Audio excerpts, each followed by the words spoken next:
Hello, welcome to the Bytes podcast. My name is Courtney Williams. I'm one of the cybersecurity solution specialists here at Bytes. Today I'm joined by Leonard from Proofpoint to talk human-centric security.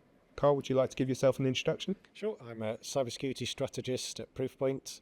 That gives me the pleasure of interacting with customers, helping them to understand the threat landscape, understand what is available in the marketplace to help them solve some of their problems, whether it's from external attackers, the insiders, and we're probably going to be talking more about that later on.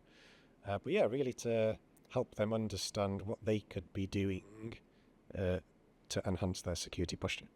Lovely, all the fun stuff then.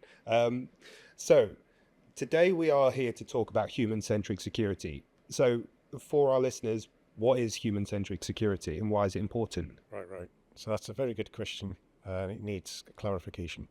I think one way that I look at it is that if we look at human risk, we're finding and businesses are recognizing that many of the data breaches that we're seeing as an industry, many of the threats that are targeting our own employees, and certainly the way that our employees respond in certain scenarios, there's a human element.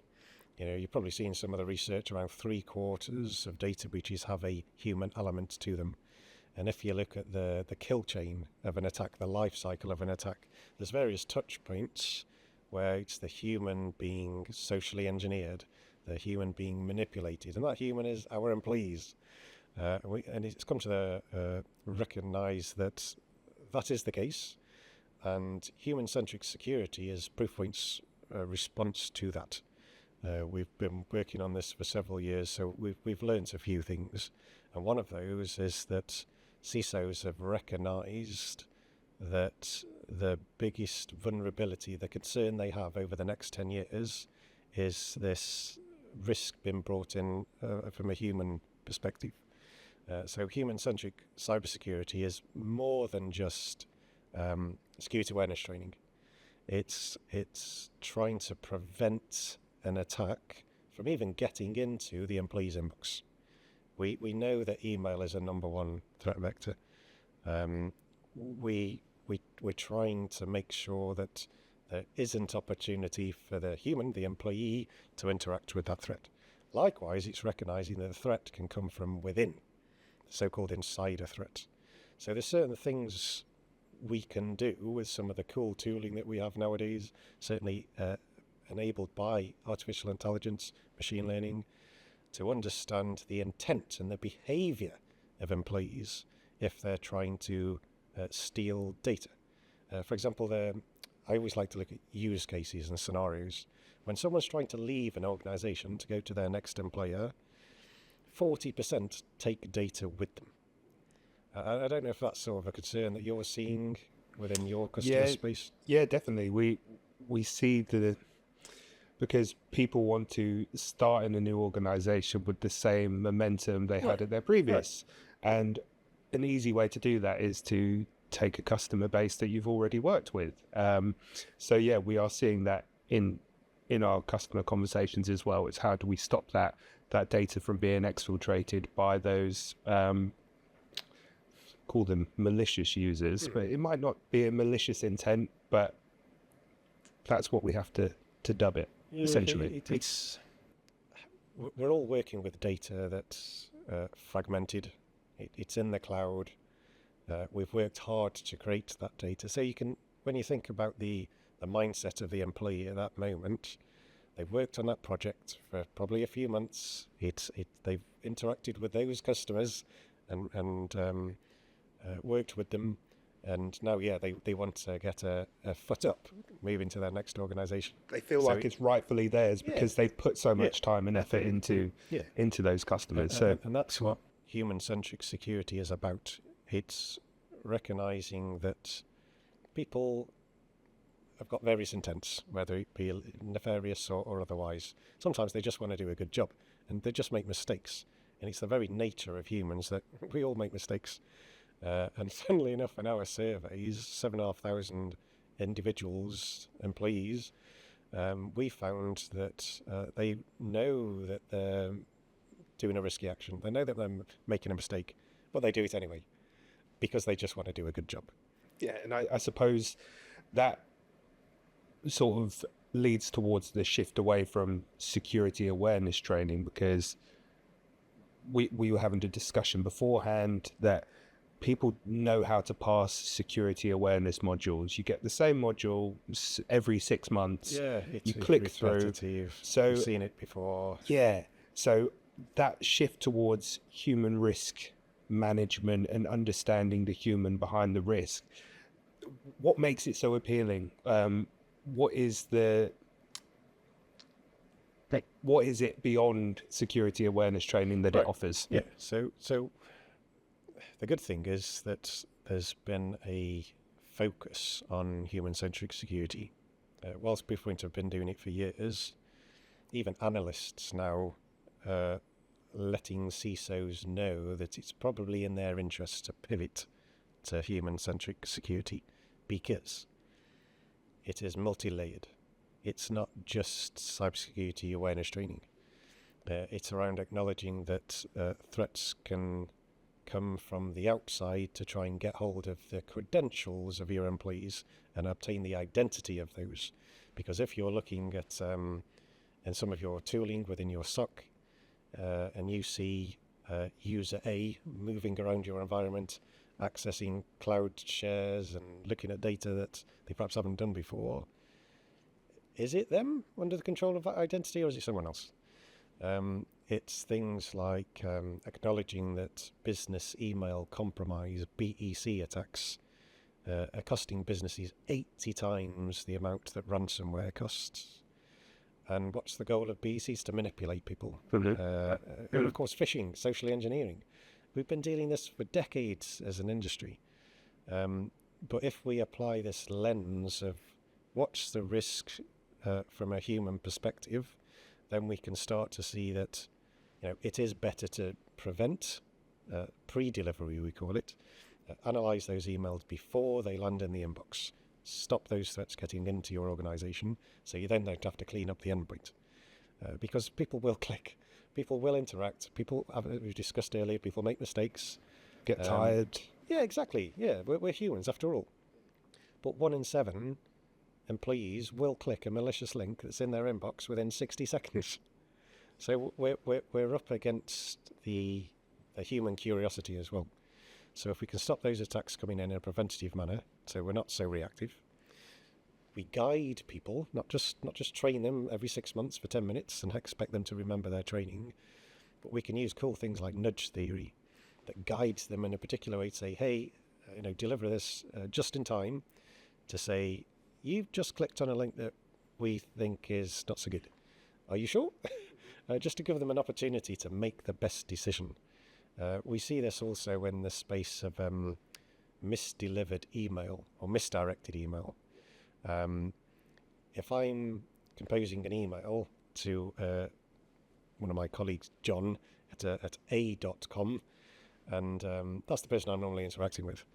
But whether it's Microsoft 365, Outlook, Google Workspaces, it helpfully suggests, I'm going to autofill the to field to be john@b.com. Well, that's not who I intended, but I don't know that. I don't recognise that it's been auto-completed. And then I'm going to send the mail. If we can jump in and say, actually, our machine learning has identified that you don't normally interact with John at b.com in this particular way, with these particular attachments. Maybe it's John at a.com that you want to deal with. Let the employee sort of take that control back. And it's a similar approach with the guiding for their training. If they've clicked on a phishing link, let's provide them with some training about that particular type of phishing. It's CEO fraud, something very specific. We can help them. And then on the data loss side, because this is what human-centric security is all about, is layering from external threat defense, data loss, training and guiding, and then the identity and understanding where your data is in a SaaS AI-enabled model. If we can look at the data loss from whether it's misdelivery, people inadvertently sending an email to the wrong person, attaching the wrong attachment, even to the right person, that's another scenario. but also recognizing, again, this fragmented data stores that we've got in the cloud. And more so, something that's really interesting these last few years is businesses are building their own AI capabilities, their own AI models. What data is being ingested into those models to train them? That might be sensitive itself. It might be PII. It might be your crown jewels. So maybe we need to do some posture management around that. So it's combining all these 4 items together into a really effective security posture. That's really what makes a difference. Yeah, I feel like it's a much more scientifically driven solution now than it was even just a few years ago. And it's really interesting that you mentioned that misdelivery of email, because it's my understanding that the IOC have claimed that misdelivered email is the number one reported incident to them at the moment.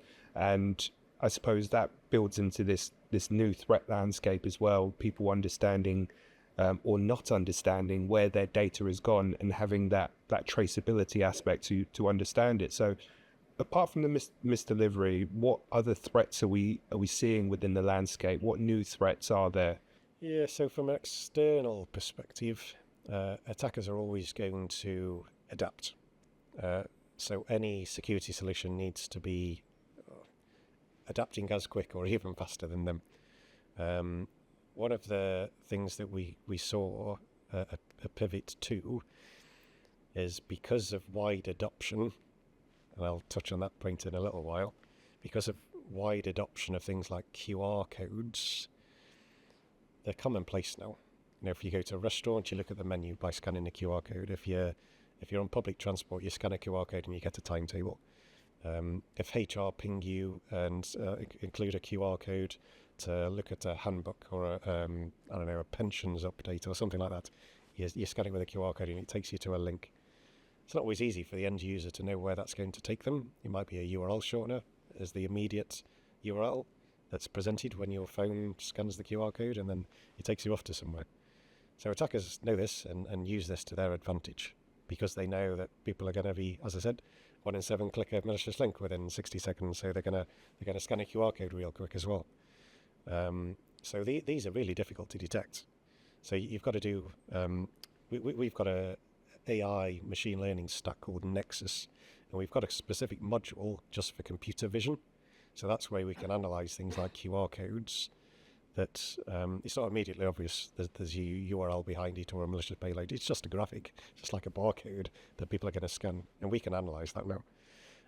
Another one is TOAD attacks, an interesting name, telephone-oriented attack delivery. So what attackers have realized is that technology is getting really good at detecting some of these attacks. They're looking at indicators of compromise like web links and file hashes and malicious payloads. So instead, for fraud, they would try and send an email that has none of those artifacts to look at. It's just a telephone number. So, hey, we've identified a customer issue with something. Here's the phone number to call and we'll resolve it for you. So the person then phones the phone number because, as we know, 1 in 7 people click malicious links. They will scan the QR code. What they're going to do, they're going to pick up the phone as well. And then you enter some sort of tech support phone call. They're telling you to install a piece of software. Lo and behold, that's a rat, a remote access tool. And before you know it, your machine's compromised. So attackers are always pivoting, trying to make lives difficult for the defenders. So you need something in your technology stack that's going to counter that. I guess it's hard as well, isn't it? Because you get not used to one type of attack, but when you're getting bombarded with multiple different attacks, it's hard to keep your focus, but also know what is legitimate. Yeah. So I've been in this business for 20 years now. I was a threat analyst as well, and I think of it as I've got my bucket that I'm filling up with new threat types every year, and that bucket overflowed so many years ago with all the new different types of threats that we have to face. But we still have to defend against the baseline attacks, the common phishing stuff, the malicious websites that are trying to install some code, some JavaScript, which we're still trying to look at PDFs that have got embedded JavaScript in them and we're trying to deal with toad attacks, and we're trying to deal with QR code attacks, and we're trying to deal with CEO fraud, and so on and so on and so on. Still got to try and empty that bucket, but it just keeps on. I don't think we'll ever empty the bucket in terms of the threats posed by attackers, the opportunities for data loss posed by insiders. It's always going to fill that bucket. But what we as defenders need to do is be able to not let that spill into our environment. And we can do that with a proactive stance, not a reactive clean-up after the fact. Once it's in the inbox, we know people are going to click anyway. It's going to cause us trouble. So yes, stop those threats getting into your environment in the first place. And I suppose that leads quite nicely on to what tooling is out there to help businesses mitigate these threats. Yeah. Can you expand on that a little bit? Yeah, sure. So things like payloadless emails. So we know email is a number one threat vector. Very common for phishing. There's a URL in there and it diverts you off and steals your credentials. Likewise for attachments as well.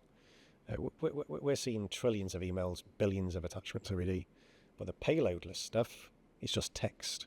They're just trying to engage in a conversation. Hey, you found this telephone number.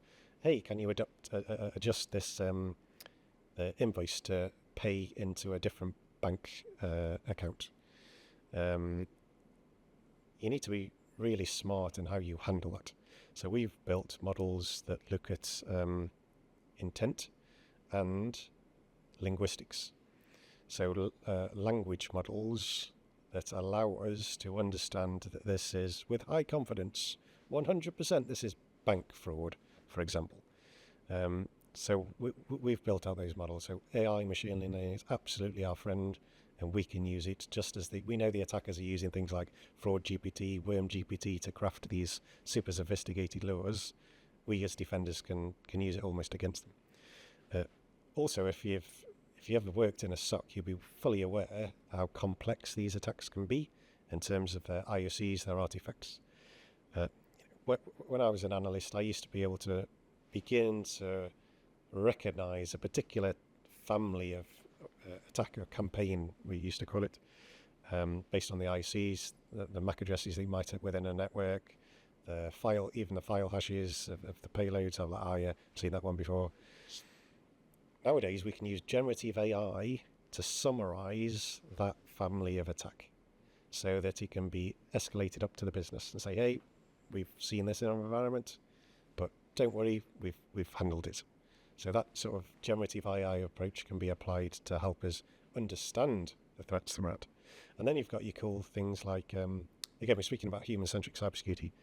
If we apply a human risk lens, who is the most attacked person in my business? Who is the person that has the least attack paths necessary for their identity to be used to steal data? I used to know in the first 5 minutes how my day was going to be. I'd look at the priority of everything, and I'd know if I was going to have a good day or a bad day as an analyst, as a defender of an organization. And it's so good when you've got those reports to say, these are the 5 things you need to look at today. This will give you greatest impact if you solve for that problem.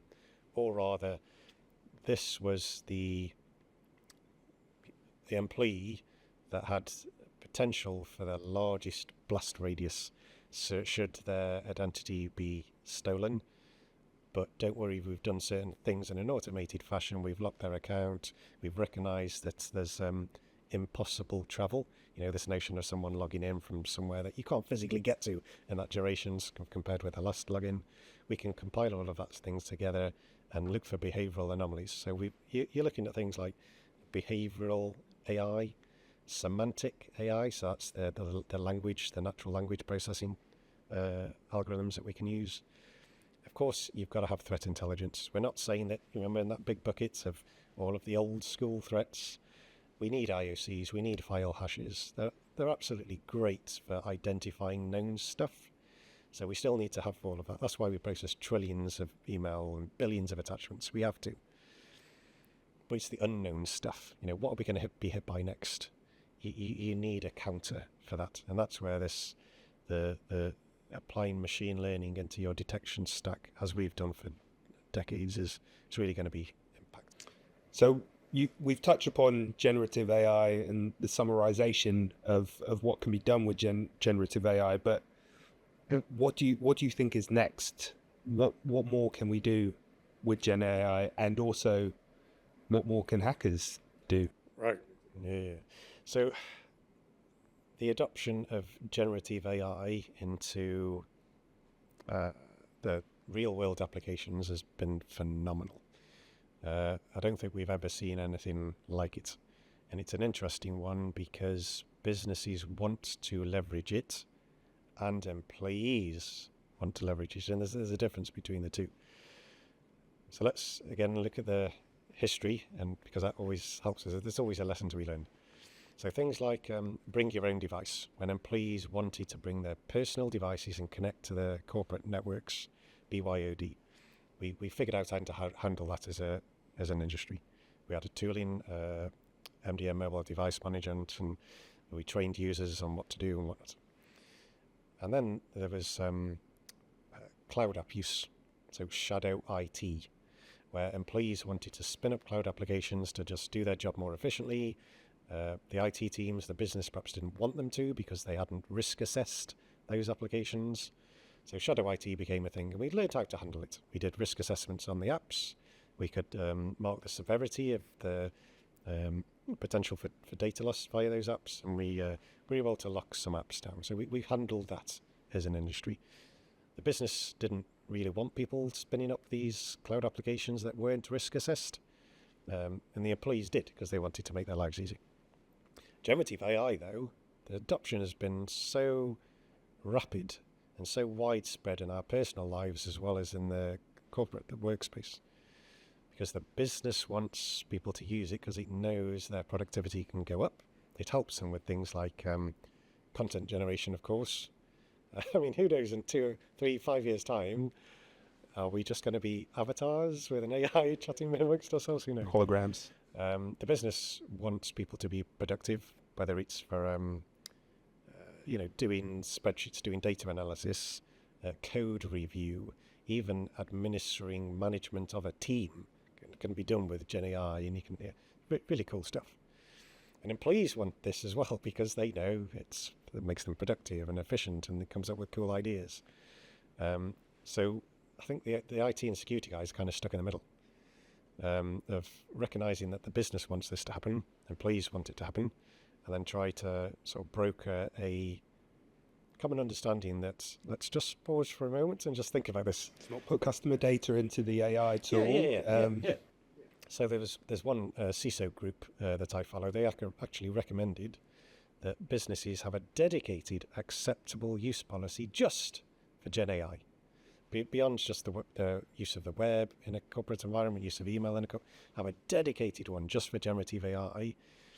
And the business should understand how they want to approach it, because employees are already. There's a survey from McKinsey. So they did 2 surveys, one at the start of last year and one at the end. The one at the end of last year, 65% of organisations are using generative AI in their organisations. At the start of the year, only half that amount were. So that's how rapid the adoption is. But the 35% who said we're not using generative AI, can they be sure? Can they be sure? Employees are probably using it. It's just the business doesn't know that they are. So that's why it's so key to get visibility, because then you can control things like what data is input into prompts, the chat prompts, what data stores are used to train our own private GPT models, and how sensitive is that, and do we want it to be called upon to be included in these models? So you're looking at things like DSPM, Data Security Posture Management. You're looking at things like endpoint DLP. You're even looking at things like insider threat management, that when a particular risk threshold is reached, we can start to think we need to activate the insider threat management combined agent, because Proofpoint we've got one agent for the same for the 2 aspects, DLP and ITM. We can switch over to the ITM approach, and then even do things like start taking screenshots of the employee's laptop or desktop, to understand how they're using this. That might surface a broken business process and say, we do actually need to go and spin up a prompt or buy an app. That's cool. But it could start an investigation as to that could have been a data loss incident. On the other hand, we've got attackers, as I've mentioned, Fraud GPT, Worm GPT. These are prompt tools that can craft very effective phishing lures without all the ethical considerations that we would have to deal with if you and I were to use, say, ChatGPT. Because those systems don't say, sorry, I can't do that because it's illegal. They will just generate you a perfect fish. And we've seen an uptick in the amount of non-English language BEC over the last 2 years. I think it was up to 1,700%, 1,700% increase because of what we believe that the ready access to these tools. Attackers have gone beyond the as a service model, like ransomware as a service. They're now just using these tools to craft the lures. They want to get really, really effective. So it's a double-edged sword.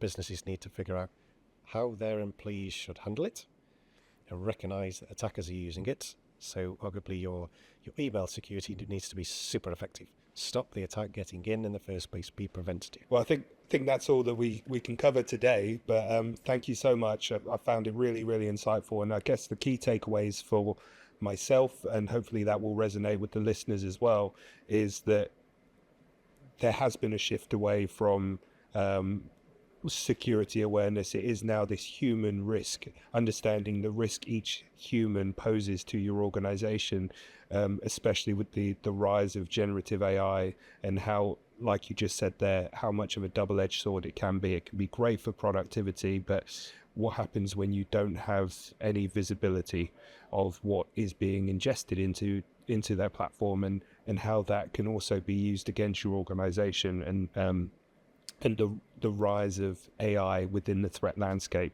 So Carl, what are your key takeaways for anyone listening today? Okay, so there's probably a couple of quick ones. I'm very much a data guy. I like stats. I like to have them inform what I am doing and looking at. The stats are quite clear that we need to recognize that humans and the human element can be involved in data breaches. 3/4 of data breaches involve a human element. CISOs recognize that the employees can be a source of data loss and are concerned about it, and indeed want to spin up projects to help them in the next 2 years. We have analysts saying that there is a need to pivot to a human-centric security approach. So I would strongly recommend that people take you up on your offer, have those demos, perform that risk assessment, and see how human-centric security approach can help you and your business make your life easier and protect from threats, not just from the external attacker, but also recognize that, as you mentioned, stats from the ICO, the number one cause of data loss incidents reported to them is people making mistakes. And if we can address that problem, then collectively we'll be doing a lot of good to defend our organizations. Perfect. And you mentioned mistakes there. I actually mistakenly called it the IOC rather than the ICO. You did. So yeah, thank you very much. But yeah, I am human.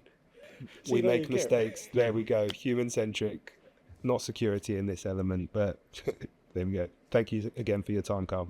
Very much appreciated. And I guess if our listeners do want to understand more, understand how Proofpoint could help them as an organization, you can get in touch with your Bytes account manager, or myself, or even Carl on LinkedIn, and we can run a rapid risk assessment for you to understand what threats are targeting your organization. So yeah, thank you very much again for your time, Carl.